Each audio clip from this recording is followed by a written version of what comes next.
3, 2, 1. Happy New Year!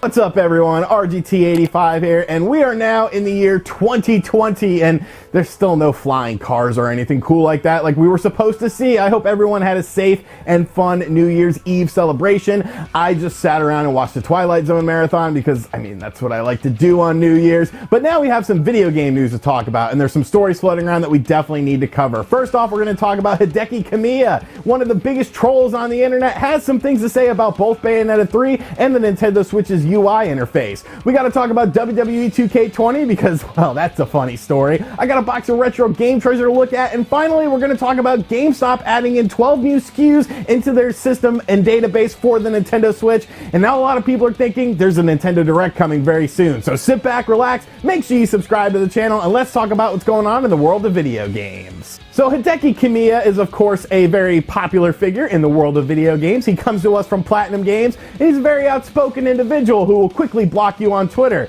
He actually has me blocked on Twitter. I don't even remember what I did, but it couldn't have been that bad. I like Platinum Games stuff. I probably said something nice to him, and then he just sort of blocked me. Thanks, buddy. Thanks. Yet somehow Jason Schreier hasn't blocked me yet. I feel like 2020 is the year that Schreier finally blocks me. But Hideki Kamiya has been a bit outspoken lately. We actually got our first update on Bayonetta 3, and the game is coming along nicely. And that's pretty much it. That's pretty much all we know about Bayonetta 3. But that is giving some hope that maybe this game could potentially see a 2020 release date. Of course, 2019 was the year of Astral Chain. It seemed like Astral Chain was a game that did pretty well. You know, it seemed like it sold pretty decently. I think Platinum was happy with the game. I know a lot of people who picked up that game really enjoyed that game, myself included. I thought it was really fun. So with Astral Chain now in the past, it's definitely time to start looking at and talking about Bayonetta 3. And now that we know it's coming along nicely and the Platinum Games has finally broken their silence on the game, a lot of people are hoping to hear more about this game in 2020. And I think that's a very positive thing that will probably happen. But Mr. Kamiya also had something to say about the Nintendo Switch itself. More importantly, the user interface of the Nintendo Switch. So Kamiya basically took to Twitter and said the following about the Nintendo Switch's user interface. The Nintendo Switch's home menu is a piece of crap. All of the shitty, gigantic game icons are lined up in a row, but the rest of the games are tossed into the trash can called All Games.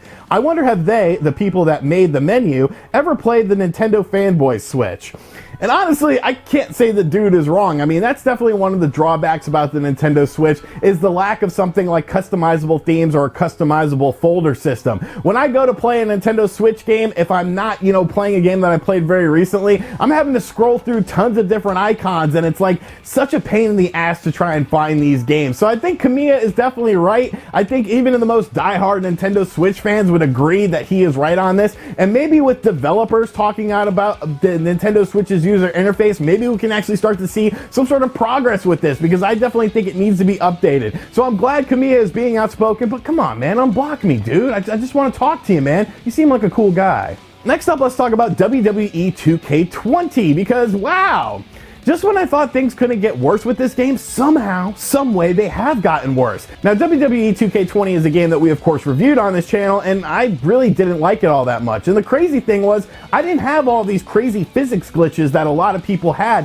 where all these strange things were happening in the ring. I just thought it wasn't a very fun game. The wrestling itself felt very tedious. It didn't feel very fun or very responsive, and I just felt like there was some sort of disconnect between the player and the game itself as far as providing a fun wrestling experience. Of course, the story mode was absolutely horrible as well, with just low-grade voice acting. The graphics themselves seemed to be a bit downgraded over previous years. It was just a mess of a game. But now, if you own WWE 2K20, you can't even play it right now. And why is that? Because it's now the year 2020. So something went absolutely wrong with this game when it comes to calendars turning over for the year 2020. And now when you try to access the game, you can't play it. Some Xbox users have found a workaround where if you set the internal clock of the Xbox One to 2019 instead of 2020, you can actually play the game. But what the hell is this? How is this so half-assed? This is Y2K situation all over again, except something actually happened this time. All of a sudden, you cannot play WWE 2K20. I really feel like this is the cherry on the crap sundae that is known as WWE 2K20. I hope that this game just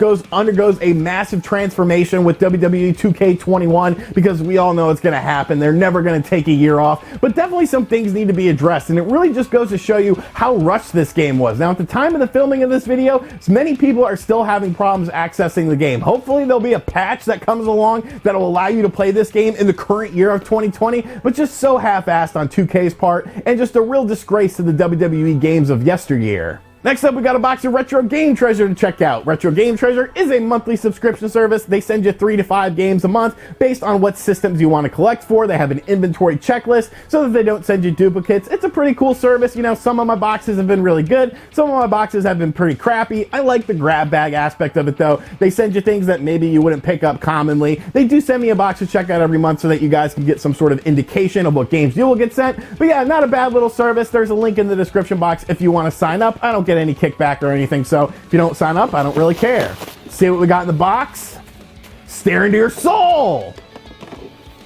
Alright, so this first game, I believe, is Sonic and Knuckles. It is! How did I know? Because of this thing. Of course, Sonic and Knuckles is an awesome game. I'm pretty sure I have this. I'm kind of half-assed about updating my checklist, but Sonic and Knuckles, I mean, it's a great game. Of course, attaching Sonic 2 and Sonic 3 to it gives you like a whole new experience. So very cool. You know, everyone loves Sonic and Knuckles, and, you know, very interesting piece of technology here. You know, it would have been interesting to see what Sega would have done beyond this. Of course, there was rumors about the SVP chip, you know, using something like this, and there was going to be a system where you could basically play games like arcade games like Daytona USA and Virtua Fighter on your Sega Genesis with different versions of those games. Real weird rabbit hole. Go check out the complete 32X guide that's available on Amazon right now if you want more information on that.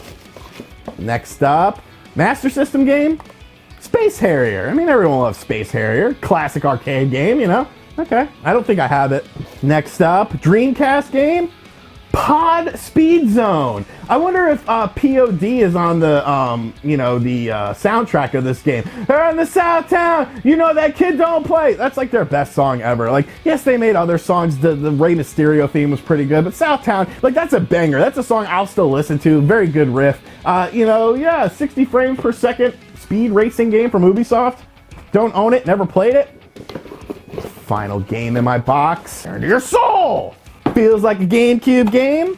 007 Nightfire. I don't know if I have this. I got a 007 game. I believe it was a different 007 game a month or two ago from them. But yeah, you know, these old James Bond games were very fun. I always enjoyed them because I like the movies. I like Pierce Brosnan. So not a bad little box here, you know, good little variety of different systems. You know, I'm pretty happy with it. Of course, Sonic and Knuckles is probably the best game out of the bunch. Like I said, if you're interested in signing up for this service, there is a link in the description box down below. You can save a few bucks on your first month as well. So yeah, not too bad. And finally, many of you doubted me that there would be a potential Nintendo Direct in the month of January because a lot of people felt like it was going to be in February. And I went on record as saying if there was not a January Nintendo Direct, I would eat part of Mitch. And I really don't want to eat part of Mitch, and he doesn't really want me to eat him. Stay away from me, you freaking weirdo! Now it looks like the rumor mill is definitely heating up when it comes to the potential January Nintendo Direct because there's some very interesting things that are happening. And we also have to talk about a game that many people did not peg to get information on in 2020, but we might be getting some information on this. Now, a lot of this has to do with the fact that Nintendo is doing a 1-hour Nintendo Switch update happening next Monday. So, you know, updates are common. You won't be able to access your online stuff, but for an hour-long update, that kind of makes some people kind of wonder. Now, I didn't think too much of it. Obviously, maybe some sort of system update is incoming, but it's definitely very interesting to see that it's going to take an hour long and you won't be able to do anything online for that 1 hour. Then we got some interesting stuff about Splatoon. Now, Splatoon 3 was a game that I don't think a lot of people expected to get any sort of information on in 2020, but it looks like we might be getting some information on it.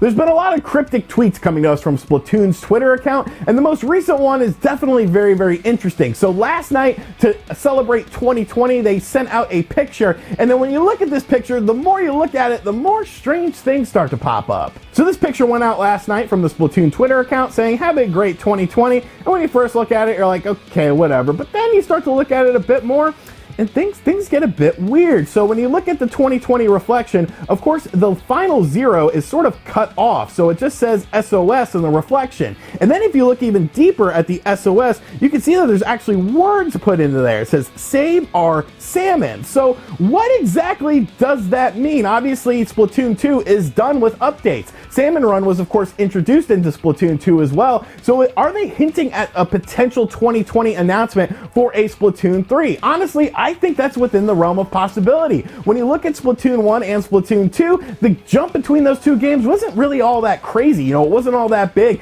Splatoon 2, to a lot of people, felt just like an extension of the first game, which pretty much a sequel should do and improve upon things. But I definitely feel like Nintendo could be working on a Splatoon 3, and having something like this with all these cryptic tweets going out and all this cryptic information within these tweets is definitely making me think that something is up. But the final thing that happened today is definitely very indicative of an upcoming Nintendo Direct, because GameStop just added in 12 new unidentified Nintendo Switch game SKUs into their database this morning. Now, of course, GameStop has done this before in the past, and what ends up happening whenever they do this? Well, there's either a Nintendo Direct or it's E3 time, and then of course we learn about these games and then we go out and pre-order these games. So when you take into account a cryptic tweet coming to the Splatoon account, when you take into account the fact that Nintendo is doing a massive update on the Nintendo Switch that is taking place next Monday, and now GameStop is adding in 12 new SKUs into their database for the Nintendo Switch, I think a Nintendo Direct is coming, and it could be coming as soon as next week. I think that would definitely be a good time for something like that. I'm definitely not saying that I have any inside information that a Direct is coming, but I think all of these points are starting to point towards the fact that a Nintendo Direct is coming very soon. Now, what are these 12 unidentified SKUs that are in GameStop's database? Your guess is as good as mine. Nintendo has been very, very quiet when it comes to 2020 stuff. Of course, a game like Bayonetta 3 that we expect maybe getting information in 2020 is already in GameStop's database, so these would have to be new games. So I'm definitely looking forward to the month of January when it comes to announcements from Nintendo. I think it's going to be very exciting, and I'm definitely curious to see what ends up happening with this. What games do you think Nintendo is adding into GameStop's database? Let me know in the comments down below.